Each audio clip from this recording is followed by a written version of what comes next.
Hello student, इस राज from instruction centre. आज हम बात करने वाले हैं सर्कल यानी वृत्त के बारे में। सर्कल एक बंद आकृति होती है और इसके अंदर काफी सारे पॉइंट्स होते हैं। इसमें बच्चे बहुत ज्यादा कंफ्यूज होते हैं कौन सा पॉइंट्स क्या कहलाता है। तो आज हम इसी के बारे में डिस्कस करने वाले हैं। तो अगर आपको वीडियो अच्छे लगे तो प्लीज इसको लाइक करिएगा और सब्सक्राइब करिएगा चैनल को हमारे। तो चलिए शुरू करते हैं। पहला है हमारा केंद्र। तो एक सर्कल में जो केंद्र होता है वो सर्कल के बिल्कुल बीच में मौजूद होता है। जैसे हमारा यहाँ पे सर्कल है, ये पॉइंट हमारा सर्कल है, ठीक है। जहां पर आप प्रकार रख के पेंसिल को घुमा रहे हो तो वो प्रकार जहां पर रखा हुआ है वो ही पॉइंट हमारा सेंटर कहलाता है, सेंटर ऑफ सर्कल। तो हमारा पहला पॉइंट जो है वो है सेंटर, इसको हम ओ भी बोल सकते हैं। तो सेंटर हमारा क्या हो जाएगा, सेंटर हो जाएगा हमारा ओ। तो सेंटर जो होता है वो सर्कल के बिल्कुल बीचों बीच मौजूद रहता है। जब आप एक प्रकार रख करके पेंसिल को घुमाते हैं तो जहां प्रकार रखा हुआ है आपका, जहां पर आपको कंपास रखा हुआ है वही पॉइंट हमारा सेंटर कहलाता है। ओके। तो और सेकंड पॉइंट यहाँ पर क्या है, सेकंड पॉइंट हमारा सर्कमफ्रेंस यानी परिधि। जैसे कुछ फिगर्स होती हैं जिनमें साइड्स होती हैं, तो जब उनमें साइड्स होती हैं तो हम उनका परिमाप निकालते हैं, पैरामीटर निकालते हैं। लेकिन क्योंकि एक सर्कल में साइड नहीं होती है तो इसकी जो परिमाप है उसको एक अलग नाम दिया गया, उसका नाम दिया गया है परिधि। तो परिधि क्या होती है, इस पूरी जो गोला है ये, इस पूरे गोले की लेंथ, फॉर एग्जांपल यहाँ से बनाना शुरू करा है तो यहाँ से लेके यहाँ तक की जो लेंथ है वो पूरी की पूरी इसकी कहलाएगी सर्कमफ्रेंस यानी परिधि। जितना भी आपने पेंसिल चलाई है, जितने भी आपने कंपास में रख करके पेंसिल यहाँ पर चलाई है, ये पूरा ही एरिया, ये पूरी लाइन जो है इसकी, ये कहलाएगी इसका सर्कमफ्रेंस। और तीसरा पॉइंट है हमारा रेडियस। ये मोस्ट इंपोर्टेंट पॉइंट है। इसका इस्तेमाल जो है किसी भी सर्कल के एरिया को निकालने में किया जाता है, किसी भी सर्कल की परिधि को निकालने में इसका इस्तेमाल किया जाता है। तो त्रिज्या, इसको बहुत ध्यान समझेंगे। त्रिज्या जो होती है उसको मैथमेटिक्स में आर से डिनोट किया जाता है। आर से बेसिकली छोटे आर से इसको डिनोट किया जाता है। इसका मतलब होता है रेडियस इंग्लिश के अंदर, हिंदी में इसको बोलते हैं त्रिज्या। अब त्रिज्या क्या होती है, सेंटर से लेकर के परिधि तक जाने वाली लाइन, उसको हम त्रिज्या बोलते हैं। सेंटर से लेकर के परिधि तक जो भी लाइन जाती है उसको हम रेडियस बोलते हैं, सेंटर से लेकर परिधि तक। अब ये किसी भी डायरेक्शन में हो सकती है, ऐसा नहीं है परिधि सिर्फ राइट डायरेक्शन में बनेगी, लेफ्ट डायरेक्शन में बनेगी। किसी भी डायरेक्शन में कोई भी लाइन अगर एक सेंटर से होकर के परिधि को टच कर रही है तो वो लाइन हमारी कहलाएगी रेडियस। जैसे ये एक रेडियस है, ये भी एक रेडियस हो सकता है, ये भी एक रेडियस है। फॉर एग्जाम्पल मैंने उसको नाम दिया ए और मैंने उसको नाम दिया बी। तो मेरे यहाँ पे दो रेडियस बनी, एक मेरी रेडियस बनी ओ ए और एक मेरी रेडियस बनी ओ बी। तो स्टूडेंट्स आपको समझ में आ गया रेडियस किसे बोलते हैं। रेडियस बोलते हैं ऐसी लाइन को सेंटर से होकर के और सर्कमफ्रेंस को टच करती है, ऐसी लाइन को हम बोलते हैं सर्कल की त्रिज्या। चौथा है डायमीटर। डायमीटर और त्रिज्या दोनों लगभग, दोनों का रिलेशन एक दूसरे से बनता है। जैसे डायमीटर क्या होता है, डायमीटर एक ऐसी लाइन होती है जो सर्कल को हाफ हाफ पार्ट में डिवाइड कर देती है। जैसे अब मैंने यहाँ पे एक रेडियस बना दिया, अगर मैं यहाँ से इस लाइन को बिल्कुल सीधा लेकर के जाऊँ, इस तरीके से सीधा लेकर के जाता हूँ, मैं इस लाइन को सीधा लेकर के चला गया, मैंने उसको सी नाम दे दिया इस पॉइंट को, तो मेरा बन गया व्यास। व्यास, अब मेरा व्यास क्या हो गया, मेरा व्यास हो गया ऐसी। व्यास के बारे में सबसे इम्पोर्टेंट बात क्या है कि व्यास जो है एक वो लाइन है सर्कल से होकर के जाती है और सर्कमफ्रेंस से सर्कमफ्रेंस पे टच करती है। इस तरीके से वो सर्कल को हाफ हाफ पार्ट में डिवाइड करती है। और जो हमारा डायमीटर है, डायमीटर जो है वो हमेशा डबल होता है। डायमीटर जो है वो हमेशा डबल होता है त्रिज्या का। एंड डायमीटर जो है वो दो त्रिज्याओं को मिला के बनता है। अब यहाँ पे देखेंगे, यहाँ पे दो त्रिज्याएं मिली हुई हैं। एक त्रिज्या यहाँ पे मिली हुई है, हमारे डायमीटर की बात करूँ तो यहाँ पे दो त्रिज्याएं मिली हुई हैं, ओ आर और प्लस ओ ए प्लस ओ सी। तो उसको मिला के मैंने डायमीटर बना है। डायमीटर एक ऐसी लाइन जो सर्कल को हाफ हाफ पार्ट में डिवाइड कर रही है और दो त्रिज्याओं से मिलकर बनती है, इसको हम बोलते हैं डायमीटर। अब दो त्रिज्याएं ऐसा नहीं है किसी भी डायरेक्शन में, दो त्रिज्याएं बिल्कुल अपोजिट डायरेक्शन में जाएंगी, अपोजिट डायरेक्शन में। ये त्रिज्या इधर जा रही है ओ ए और ओ सी, ओसी और ओबी क्या ये एक डायमीटर बनाएंगे? बिल्कुल नहीं बनाएंगे, क्योंकि इनकी डायरेक्शन जो है वो सेम अपोजिट डायरेक्शन नहीं है। तो सेम अपोजिट डायरेक्शन में जो भी दो त्रिज्या होंगी वो व्यास बनाएंगी। ठीक है, 4 पॉइंट हो गए। 5वां पॉइंट है जीवा। जो हमने शुरू के 4 पॉइंट पढ़े हैं, ये 4 पॉइंट आपके बहुत ज्यादा काम आते हैं 7 क्लास में, 8 क्लास में। अब जो हम पढ़ने वाले हैं उनका इस्तेमाल थोड़ा 8 क्लास, 9 क्लास, 10 क्लास में ज्यादा यूज है इनका। तो 5वां हमारा पॉइंट है वो है जीवा। जीवा का मतलब क्या है? जीवा का मतलब है कि सर्कमफ्रेंस के एक पॉइंट से दूसरे पॉइंट तक जो भी लाइन जाएगी उसको हम जीवा बोलते हैं। जैसे मैंने एक पॉइंट यहाँ लिया, मैंने एक पॉइंट सर्कल के दूसरे पॉइंट दूसरी जगह पर ले लिया, इस पॉइंट को मैं नाम दे देता हूँ डी, इसको नाम देता हूँ ई। अब मैंने इन दोनों पॉइंट्स को यहाँ पर मिला दिया, ये एक जीवा बन गई। समझ में आया? जीवा मतलब क्या? एक सर्कल के एक पॉइंट से दूसरे पॉइंट को टच करने वाली लाइन होती है, उसको हम जीवा बोलते हैं। क्या व्यास भी एक जीवा है? यस, एब्सोल्युटली, व्यास भी एक जीवा है। इसलिए बोला जाता है कि सारे व्यास जीवा होते हैं, लेकिन सारी जीवा व्यास नहीं होती है।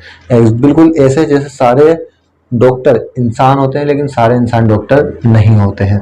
तो ऐसे ही जो जितनी भी व्यास हैं वो सबके सब जीवा होते हैं, लेकिन जितनी भी जीवा हैं वो व्यास नहीं होती हैं, क्योंकि व्यास की प्रॉपर्टी अलग है। व्यास की प्रॉपर्टी क्या है कि सर्कल को हाफ डिवाइड करना, दो हाफ पार्टों में बांटना, और दूसरी एक पॉइंट से दूसरे पॉइंट पे टच करना। लेकिन जीवा की प्रॉपर्टी क्या है कि एक पॉइंट से दूसरे पॉइंट पे टच करना।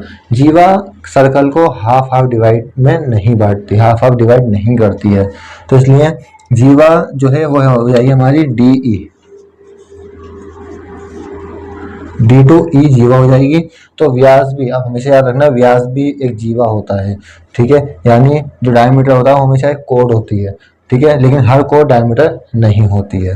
ठीक है, अब बात करते हैं सेक्टर की। ठीक है, सेक्टर को हम बोलेंगे त्रिज्याखंड। सेक्टर को हम बोलते हैं त्रिज्याखंड। सेक्टर का मतलब है जो भी एक एरिया सर्कल के अंदर दो त्रिज्याएं मिलकर घेरती हैं उसको हम बोलते हैं सेक्टर। अब मैंने यहाँ पे दो त्रिज्याएं बना के दिखाई आपको, ओ ए और ओ बी। अब ओ ए और ओ बी जो एरिया घेर रही है, ये वाला, ये एक सेक्टर है। ओ सी बी से जो ये एरिया घिर रहा है, ये एक सेक्टर है। यानी दो त्रिज्याएं मिलकर के जो भी एरिया घेरेंगी, दो त्रिज्याएं मिलकर के एक सर्कल बनाया, एक त्रिज्या दूसरी त्रिज्या, तो यहाँ पे एक जो ये एरिया है ये सेक्टर है। जैसे आपने कोई पिज्जा खाया हो, पिज्जा में मेनली 4 स्लाइस किए जाते हैं, एक पिज्जा के अंदर 4 टुकड़े किए जाते हैं, तो वो 4 टुकड़े आपस में त्रिज्याखंड होते हैं, वो 4 टुकड़े आपस में सेक्टर का निर्माण करते हैं, आपस में सेक्टर होते हैं। तो ऐसे ही सेक्टर का मतलब क्या, त्रिज्याखंड का मतलब क्या, कि वो एरिया जो दो त्रिज्याएं बनाती हैं एक सर्कल के अंदर, उस एरिया को हम बोलते हैं त्रिज्याखंड। ठीक है, अच्छा, तो यहाँ पर त्रिज्याखंड, यहाँ पर हमने दो त्रिज्याखंड बनाए, एक बनाया ए ओ बी, जिसको हम लिख सकते हैं ए ओ बी, और दूसरा यहाँ पर हमने बनाया है ओ सी बी, या फिर सी ओ बी भी लिख सकते हैं, सी ओ बी। तो आई होप आपको यहाँ तक समझ में आ रहा होगा कि हमने क्या क्या पढ़ लिया। सेंटर पढ़ लिया, सर्कमफ्रेंस पढ़ लिया, रेडियस पढ़ लिया, डायमीटर पढ़ लिया, कोड पढ़ लिया। अब अगला हम पढ़ेंगे, सेक्टर हमने पढ़ लिया, अगला हम पढ़ेंगे टेंजेंट। टेंजेंट, अभी तक जितनी भी हमने चीजें पढ़ी, उन सबका मतलब जो था वो सर्कल के अंदर से था। लेकिन टेंजेंट जो है उसका मतलब सर्कल के अंदर से है ही नहीं, उसका मतलब है सर्कल के बाहर से। ठीक है, टेंजेंट का जो मतलब है वो सर्कल के बाहर से है, सर्कल के अंदर से नहीं है। फॉर एग्जाम्पल, टेंजेंट जो है एक ऐसी लाइन होती है सर्कल को एक बार टच करके निकल जाती है, एक बार टच करके निकल जाती है। तो फॉर एग्जाम्पल मैंने इस लाइन को नाम दे देता हूँ ई एफ, ठीक है, एफ और जी, ये एक टेंजेंट है, इसको अन्य बोलते हैं स्पर्श रेखा। तो टेंजेंट एक ऐसी लाइन जो सर्कल को टच कर रही है किसी पार्टिकुलर पॉइंट पर। ठीक है, इस पॉइंट का नाम कुछ भी हो सकता है, एच हो सकता है, जे हो सकता है, कुछ भी हो सकता है। तो टेंजेंट एक ऐसी लाइन होती है जो सर्कल को टच करती है आउटसाइड, ठीक है, मतलब आउट से ही टच करके निकल जाती है, इसका अंदर से कोई मतलब नहीं है। जब बाकी में जो चीज़ें पड़ी सारी, वो सारी सर्कल के अंदर होती हैं, लेकिन टेंजेंट जो है सर्कल के बाहर होती है। ओके गाइस, तो स्टूडेंट्स यहाँ तक हमने पढ़ लिया है इन चीज़ों के बारे में। लास्ट चीज़ हमारी बची है, उसका नाम है सेगमेंट। ठीक है, टेंजेंट का मैं नाम लिख देता हूँ यहाँ पे, हमारी जो टेंजेंट बनी है वो बनी है हमारी एफ जी।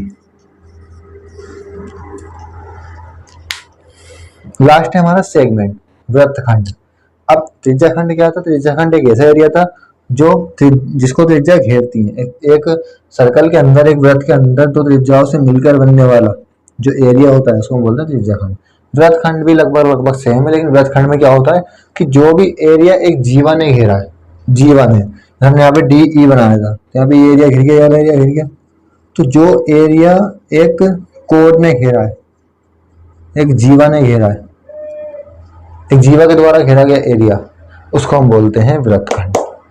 एक जीवा के द्वारा घेरा गया एरिया उसको हम बोलते हैं वृत्तखंड। तो वृत्तखंड हमारा क्या होगा? वृत्तखंड होगा हमारा ये एरिया, ये एरिया, ये हमारा वृत्तखंड है। जबकि ये वाला जो एरिया है हमारा, ये जो एरिया, ये वाला जो एरिया है हमारा, ये जो एरिया हमारा, ये है हमारा त्रिज्याखंड। तो त्रिज्याखंड और वृत्तखंड में जो फर्क है वो बिल्कुल साफ है।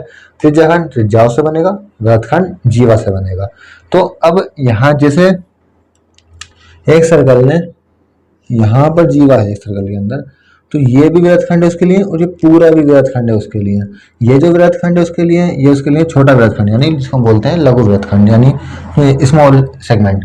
ये जो है इसके लिए, ये है इसके लिए दीर्घ वृत्तखंड, यानी बड़ा वृत्तखंड, इंग्लिश में से बोलेंगे लार्ज सेगमेंट। ठीक है, तो ये चीजें होती हैं सर्कल के अंदर, सारी चीजें होती हैं। इसको आपको बहुत ज्यादा ध्यान से पढ़ना होगा, और आपको सर्कल को समझना है तो उसके लिए सारी चीजें आपको समझना पड़ेंगी। ये बेसिकली 8 चीजें सर्कल के अंदर होती हैं जो आपको समझना बहुत ज्यादा जरूरी है। पहला है सेंटर। सेंटर कौन सा पॉइंट? जहां से आपने सर्कल को बनाना स्टार्ट किया है, जहां पर आपने कंपास रख के सर्कल को बनाना शुरू किया है, वो एरिया हमारा सेंटर कहलाता है। ठीक है, दूसरा है हमारा सरकमफ्रेंस। सरकमफ्रेंस जो वो एक तरीके का परिमाप होता है, लेकिन परिमाप हम जब बोलेंगे जब हम किसी साइड वाली पॉलीगन की बात कर रहे हैं, लेकिन यहाँ पर हम परिमाप का नाम नहीं लेंगे, क्योंकि यहाँ पर ये जो हमारा सर्कल है, वृत्त है, इसमें साइड्स नहीं है, और साइड्स नहीं तो परिमाप का नाम यहाँ पर नहीं लेंगे। हम यहाँ पर इसको एक अलग नाम देंगे, जिसका मतलब होगा सरकमफ्रेंस, यानी परिधि। ठीक है, परिधि का मतलब है कि एक पॉइंट से दूसरी लास्ट पॉइंट तक कितनी इसकी जो है वो लेंथ है। ठीक है, तीसरा है रेडियस। रेडियस जो मोस्ट इंपोर्टेंट चीज है इसके अंदर, क्योंकि रेडियस ही एरिया और सर्कमफ्रेंस दोनों निकालने में काम आता है।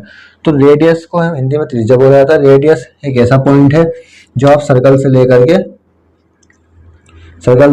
के सेंटर से लेकर के एंड तक टच करेंगे, सर्कमफ्रेंस तक लेकर के आएंगे, ऐसा पॉइंट को हम बोलते हैं त्रिज्या। उसके बाद है डायमीटर। डायमीटर ऐसा पॉइंट है, डायमीटर एक ऐसी लाइन होती है जो सर्कल को हाफ हाफ डिवाइड कर देती है। ठीक है, और हमेशा जो डायमीटर होगा वो हमेशा सेंटर से होकर के जाएगा, सेंटर से होकर के जाएगा, जब भी वो सर्कल को हाफ हाफ डिवाइड कर सकता है, अदरवाइज वो नहीं कर सकता है। ठीक है, अगला है कोड यानी जीवा। जीवा एक ऐसा पॉइंट होता है जो सर्कल के एक पॉइंट, एक ऐसी लाइन होती है जो सर्कल के एक पॉइंट से दूसरे पॉइंट तक टच करती है। सिंपल है। ठीक है, जो जीवा होती है यानी कोड जो होती है वो सर्कल को एक पॉइंट से दूसरे पॉइंट तक टच करती है। अगला जो है हमारा टॉपिक वो है सेक्टर।